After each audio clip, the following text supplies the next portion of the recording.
বড় আশা ছিল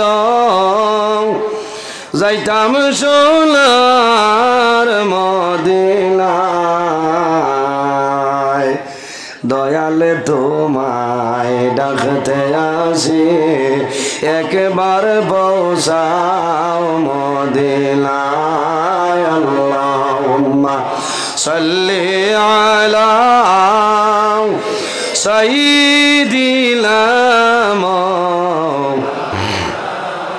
ওয়া আলা আলি সাইয়্যিদিনা। আমার বুজুর্গণ কিয়ামতের ময়দানে মানুষ যখন তুলিয়া তুলে বিদায় নিবাই মানুষ মারা যাইবাই যখন কাল কিয়ামতের ময়দানে বাইর হইবাই সেই ময়দানের মধ্যে হাসরের ময়দানে কোনো ছায়া থাকবে না একটা ছায়া থাকবো যেটার নাম হইল আরশে আজিমের ছায়া। আল্লাহর হাবিব আলাইহিস সালামে ফরমায় এই আরশে আজিমের ছায়ার নিচে আল্লাহ 7 ধরনের মানুষের জায়গা দিবা। কোন কোন মানুষ আরশে আজিমের ছায়ার নিচে জায়গা পাইবা তোরা হইয়ার বাইরে কিয়ামতের ময়দানে তোমার মাই তোমারে নেকি দেওয়া সম্ভব হইতো নাই, তোমার বাবাই তোমারে নেকি দেওয়া সম্ভব হইতো নাই, তোমার ছেলে তোমার দিতা নাই, মেয়ে দিতা নাই, তোমার বিবিয়া দিতা নাই। আল্লাহ কোরআনের মধ্যে ফরমায় ইয়াউমা ইয়াফিরুল মারউ মিন আখিহি ওয়া উম্মিহি ওয়া আবিহি ওয়া সাহিবাতিহি ওয়া বানিহি ইলা আখিরিল আয়াত। কিয়ামতের ময়দানে সন্তান বাবার দ্বার যাইব, ও বাবা জমিল না খাই আমারে খাওয়াইছলাই, আজ কিয়ামতের ময়দানে তোমার জাদুমণি একটা নেকির কারণে লুটিলাম, আমারে একটা নেকি দিয়া তুমি সামান্য উদ্ধার করিলাও।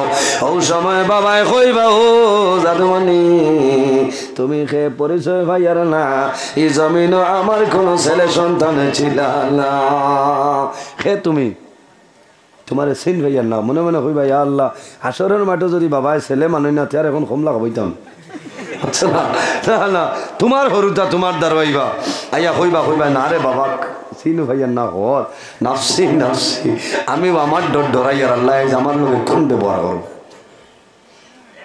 বাইরে জোয়ান সন্তান মার দাঁড়াইব মায় জমিল হইবা ও জাদুমণি তুমি খে পরিচয় ভাইয়ার না এই দুনিয়ার জমিনও তো আমার বিয়াও থইছে না, তুমি সারাই ডরাইবা কোনো মানুষের নাকি দিতা নাই। সেই ময়দানে আসরো আল্লাহর হাবিবে ফরমায় 2টা জিনিসে মানুষের জন্য সুপারিশ করব, একটার নাম হইল রোজা। কোনটা? মার্চ 23 তারিখ তনে যে রোজা আরম্ভ হইব ও রোজায় কিয়ামতের ময়দানে আল্লাহর দরবারে সুপারিশ করব, আয় আল্লাহ আয় কিয়ামতের ময়দানে তোমার বান্দা বান্দারে আপনি মওলা মাফ করিয়া দেও। আল্লাহ জানাইবা ও রোজা আয় কিয়ামতের ময়দানে আমার বান্দা বান্দির জন্য কোন কারণে সুপারিশ করো।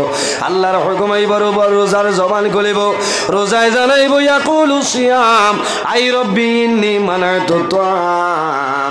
আল্লাহ তোমার বান্দার গরু ফ্রিজের মধ্যে তরকারি আসলো, তোমার বান্দার গরু মাছ আসলো, তোমার বান্দার গরু গোশত আসলো, তোমার আর তোমার নবীরে ডরাইয়া তোমার বান্দায় জমিন 16 ঘন্টা উপবাস হইয়া জমিন রোজা ধরছে। ও রোজায় কিয়ামতের ময়দানে তোমার বান্দা বান্দির জন্য সুপারিশ করিয়া আপনি মওলা তোমার বান্দা বান্দিরে মাফ করিয়া দেও। জোরে বলেন সুবহানাল্লাহ। বাইরে রোজা ধরিয়া মানুষের শেখায়ত করতাই না করিনি বাদে এন্ডিত বইয়া মোবাইল টিফার খালি গিল্লা বলে না বাইরে তা করিও না, রোজা ধরিয়া বেখমাই হইবাই বন্দা সমস্ত দিন জমিন উপবাস হইয়া রোজা ধরলাই। যদি সম্ভব হয় তাহলে জমিনের মধ্যে আল্লাহর কালাম কোরআন তিলাওয়াত করো, যদি সম্ভব হয় না তাহলে জমিনের মধ্যে নফল ইবাদত করো। আল্লাহর হাবিবের উপর দুরূদ শরীফ পড়িয়া যাও, আল্লাহ তোমার ইবাদত রে আল্লাহ কবুল করবা। রোজা মাস একটা ফরজ আদায় করবাই, অন্য মাস 70টা ফরজের সমান সব আল্লাহ দান করবা। সুবহানাল্লাহ। এর কারণে বাইরে জোয়ান আমার মা বই নকল সজাগ আছে, আমি অনুরোধ করিয়ার রোজা মাস আবার পরে জমিন বেটিন ধরেছে তাইও না। ও ভাই আয় কি চাইছে তোর কোনোকে খিচুড়ি রান্দা শিখাইছে না? আচ্ছা সে বড় দুঃখ লাগে না এখানে যদি তরকারিত লবণ বাড়ি যায় কইও আজ কত খেয়ে রান্ধিছ কিতা হয়েছে বলে ওলা মজা হয়েছে বলে আমি 5 ফুরান দিছিলাম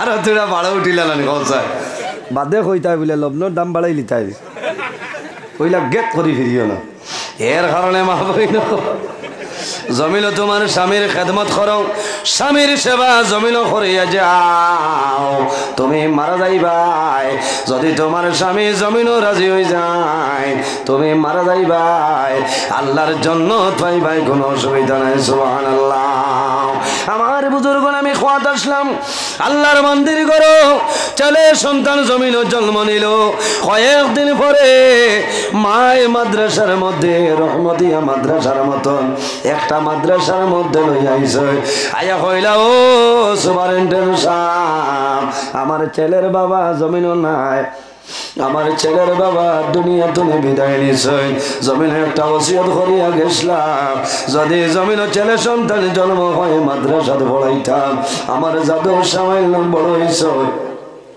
আমার জাদু সামাইল বড় হইছে আমি আপনার কাছে আনিয়ে দিলাম আল্লাহর হাওলা আপনার হাওলা করিয়া দিলাম আমার ছেলের জমিন দিনদার ইলম শিক্ষা অর্জন করাইলাম বাইরে জোয়ান তোমার জাদুর জমিন বাসিয়ার বানাইবাই ইঞ্জিনিয়ার বানাইবাই অ্যাডভোকেট বানাইবাই বন্দা দুনিয়ার বাদশা বনিয়া যাইবাই কিন্তু আখিরাতের মধ্যে কোনো ফায়দা হইতো না একজন ছেলেরে হাফিজ বানাও আলেম বানাও তোমার দুনিয়া